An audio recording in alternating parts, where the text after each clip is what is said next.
You've been told ancient humans killed anyone who was different, left them behind the second they stopped being useful. It's one of the biggest myths about ancient history, because across thousands of years and dozens of civilizations that never made contact with each other, the response to a struggling mind was almost never simple abandonment. Sometimes it was reverence. Sometimes it was law. Sometimes it was cruelty dressed up as medicine. What stands out in the evidence isn't that ancient societies disagreed. It's that the same two instincts keep appearing again and again, one pulling struggling people closer, one pushing them away. So let's test that opening claim against the actual evidence, starting further back than you'd expect. Tens of thousands of years before anyone wrote a single word down, archaeologists have found human skulls with holes carved directly into them. Not injuries, not animal attacks, clean, deliberate openings. And on many of them, the bone had started healing around the edges, which means the person survived.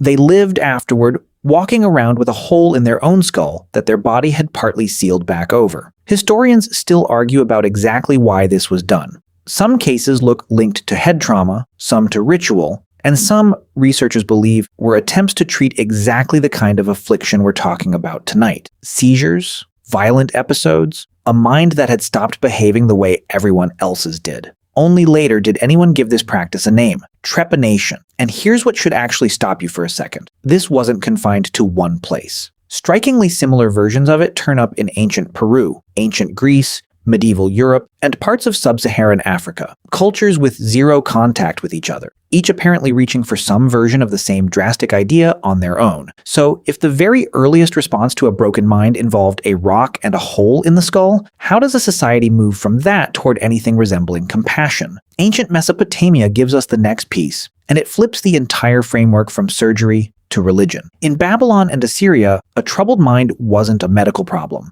It was a debt. If you were suffering, the belief was that you had broken some divine law, and your suffering was the price being collected. Priests called Ashipu functioned almost like spiritual investigators, studying your symptoms, your dreams, your behavior, and cross-referencing all of it against detailed records of divine offenses to work out exactly which god you had angered. These weren't lazy explanations either. The records describing symptoms were precise enough that we can recognize patterns resembling depression, seizures, and psychosis in them today. They understood the symptoms remarkably well. They just blamed the wrong culprit. And the civilization that came next would reject that explanation completely. While Babylon was blaming angry gods, something very different was happening on the other side of the map. Ancient Egypt blamed the body. Egyptian medical texts from around 1550 BCE described emotional disturbance as a condition connected to the body itself, tied to organs like the heart, which misses the anatomy but lands on something crucial. They treated a struggling mind as something that could be cared for medically, not just endured as divine punishment. Egyptian physicians prescribed rest, herbal remedies, and social activity, and some patients were sent to temple complexes built around a healing god, where they slept in calm surroundings and had their dreams interpreted as guidance toward recovery. Quiet gardens, music, a designed sense of calm for an agitated mind, long before anyone had a word for therapy. Then, two philosophies collided head-on in ancient Greece, and this is where the real argument begins. One side believed a troubled mind was touched by the divine and treated that almost as an honor. Some altered mental states were seen as prophetic gifts, a door into truths an ordinary rational person could never reach. The other side belonged to a physician who rejected every bit of that, insisting instead that mental disturbance came from something physical inside the body, not the gods at all. It was one of the first recorded arguments that a suffering mind wasn't a curse, but an illness. That argument was so far ahead of its time that most of the Western world wouldn't consistently return to it for nearly 2,000 years. Rome inherited that argument and then added a twist nobody saw coming. Roman physicians kept treating mental distress with baths, exercise, and conversation, genuinely believing that being listened to mattered to recovery. But Rome also built a legal category for anyone declared incapable of managing their own life. Once a family and a local magistrate agreed someone qualified, that person lost every legal right they had, their property, their freedom, handed straight to a guardian.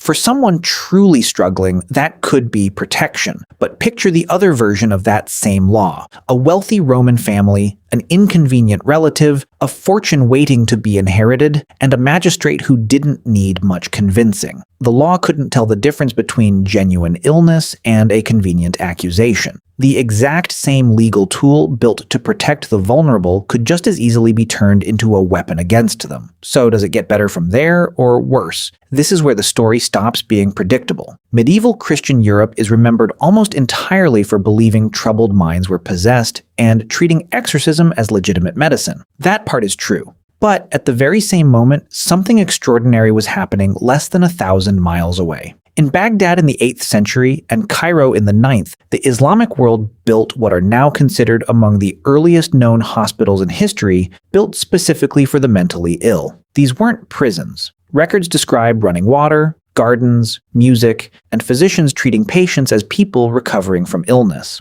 One physician from this era wrote what reads almost like a modern clinical description of depression, anxiety, and mania, recommending music, meaningful work, and structured conversation as treatment. While one half of the world was performing exorcisms, the other half was building gardens. But compassion wasn't limited to the Islamic world. In one small town in Belgium, starting as early as the 1200s, local families began taking in mentally ill pilgrims not as patients but as boarders, letting them live and work inside the household as part of the family. That system is still running today. Over 700 years, unbroken, built on the plain idea that a struggling mind doesn't disqualify someone from belonging. But just when it looks like humanity was slowly winning, Europe swung violently in the other direction. Entire cities began locking the mentally ill away in massive institutions, alongside the poor and the criminal. One London asylum became so infamous that its name, Bedlam, is still used today to mean total chaos. At its worst, the public could pay for admission and walk through the wards to watch the patients as entertainment. A Sunday outing, bring the family. Thousands of people did exactly that every single year. Somewhere in that transaction, a person suffering in front of a paying crowd stopped being seen as a person at all. It took reformers willing to look genuinely foolish to start pulling that back. One physician in France ordered the chains physically removed from patients, insisting that cruelty had never been treatment. Around the same time in England, a retreat was built on the idea that mentally ill people deserved dignity, fresh air, and useful work instead of restraint. And its patients recovered noticeably better than those still kept in chains elsewhere. At the time, that was treated as a shocking discovery. It shouldn't have been. So go back to the very beginning of this video. You were told ancient humans abandoned anyone who was different. Test that claim one more time. A skull with a healed hole where someone tried, however crudely, to save a suffering mind. A hospital with a garden in 8th century Baghdad. A Belgian town still taking in strangers 700 years later. None of that is abandonment. And yet the same handful of centuries also gave us a legal loophole for locking away an inconvenient relative and a crowd paying money to watch a stranger suffer for fun. Both of those threads run through this exact same history at the exact same time in societies that considered themselves civilized. That's the real answer to the question in this video's title. There was never one thing ancient humans did with the mentally ill. There were two instincts running side by side through every single era. One pulling people closer, one pushing them away. And which one won depended entirely on who was standing over the suffering person in that moment. History has a strange habit of making us think we're different from the people who came before us. Sometimes it proves we're not. If you enjoy documentaries that challenge what we think we know, subscribe. We've got plenty more.